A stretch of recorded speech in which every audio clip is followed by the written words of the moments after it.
and makes it smaller. So I hope you can see. And the longer I'm just holding, you know, the Option key, and it's moving by itself. All those little things. Okay. So that is the sizer tool. And also while I'm doing, I can drag, you know, also I don't have to just hold it in one place. So that was just dragging. So now I'm Option dragging. So you can see you get a lot of things happening to make it kind of random. All right, so that is the sizer.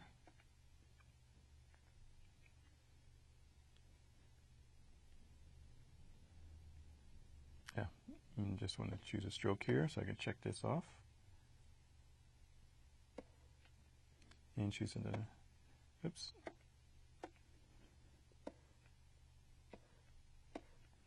Okay, so that is the sizer. Now, let's go to the Sombulastic Spinner.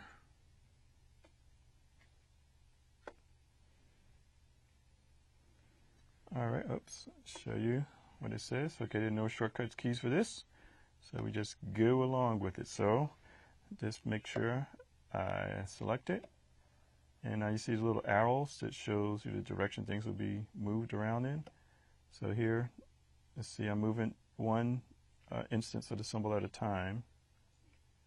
Okay, and that is the spinner tool. All right, now let's move this out the way.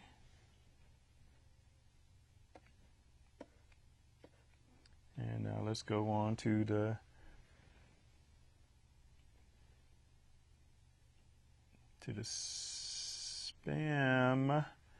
Spamtastic Stainer.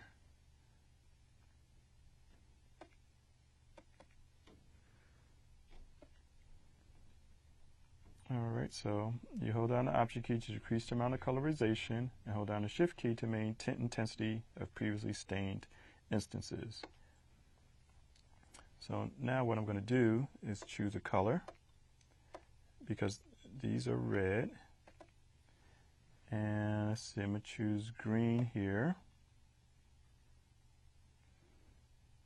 Okay, so now this is going to stain the color with green. So I just click and hold. And once again, I have to remember to select it. Oops, that's not a symbol. So let me move this here. Okay, get back to my stainer tool, and now click and hold. And I lost my solid color, which I had previously selected.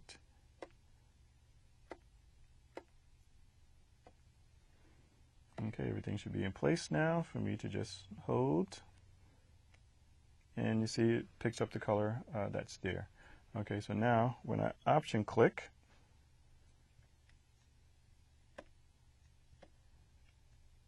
it must be picking most of the behind. Oh, it keeps the same color. So, all right. So when I Option click, it goes back to the color that it originally was. So now let me do that on here.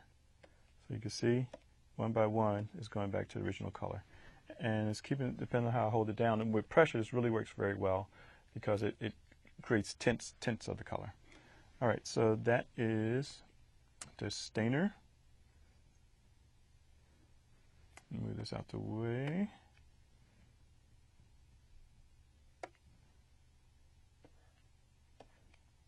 And now let's go to the scrawny screener.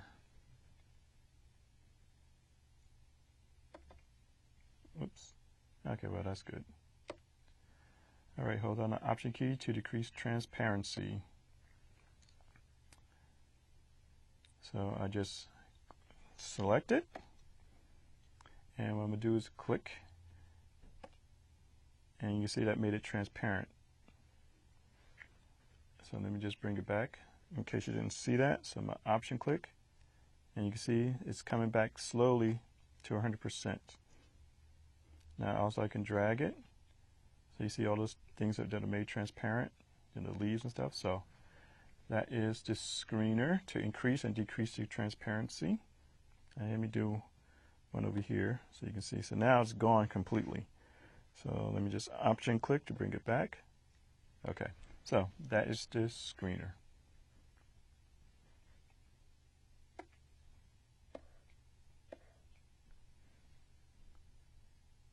let's move on to the styler tool.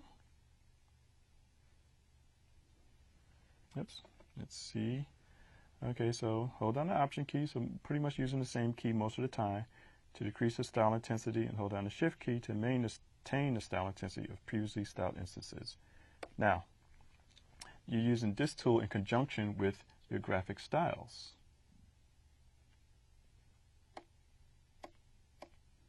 Oops. Okay, so what you do is you will apply the style. Oh, I already have that selected. So let's use this embossing. Okay, so now the longer I hold it down, the more intense the style application. So let's do this on here since it's kind of by itself. And once again, got to select. Okay.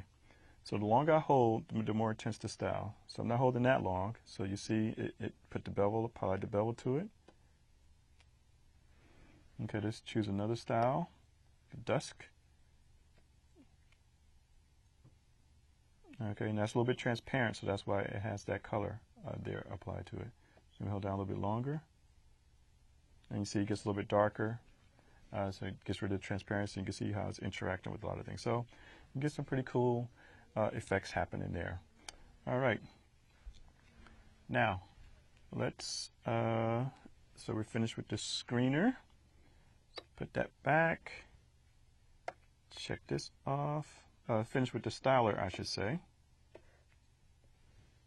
And now let me show you 9 slice. So we can get rid of these and use some other objects. Okay, now you may remember these from the last lesson, and the reason I'm picking these is because they're almost similar to what I taught you with the last lesson. So let's go to town on these. Let's make this a symbol. So I'm just going to choose new symbol and hand. So I didn't make any sense. So here's our hand there. And let's just make our little bird a symbol also. I think I called it a stork last time. Let's call it a crane this time. You can name these things whatever you want. Have complete control, complete power. Okay, so now let's move this over here for now and move our hand here. So now if I make any kind of scaling adjustments, it distorts just the same way the art brush did. You know, so again, this has little use. So now let me show you how to use the 9 slice to make that happen. Whoops, don't want to do that. Have to go back here and double click. Okay. Oh, no, that's not where I want to go.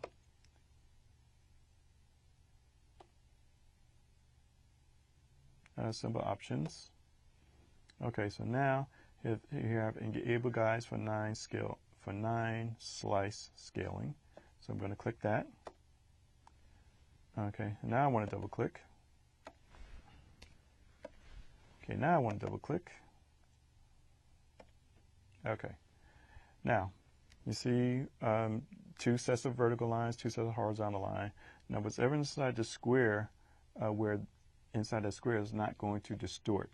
So just like we did with here, with our brush, we're going to move this so that now I can change that. So I'm going to go back. So now when I pull this, now only that distorts the way I want. Okay, but now if I go this way, you see I'm still getting some distortion in the fingers. So what happened? Well, let's go back and find out. All right, so here you see these 2 horizontal lines. I didn't do anything to them, so they got distorted on the edges there. So now if I don't want that distortion on that, I'll move those outside. And now when I go back and scale the hand, everything scales together. There's no distortion. This is what you want to happen. Or if you don't want that to happen, again, depending on where you move it, keep whatever in that square. That's where there will be no distortion at. Okay, so now let's just show here. And oops, forgot to choose 9 scale.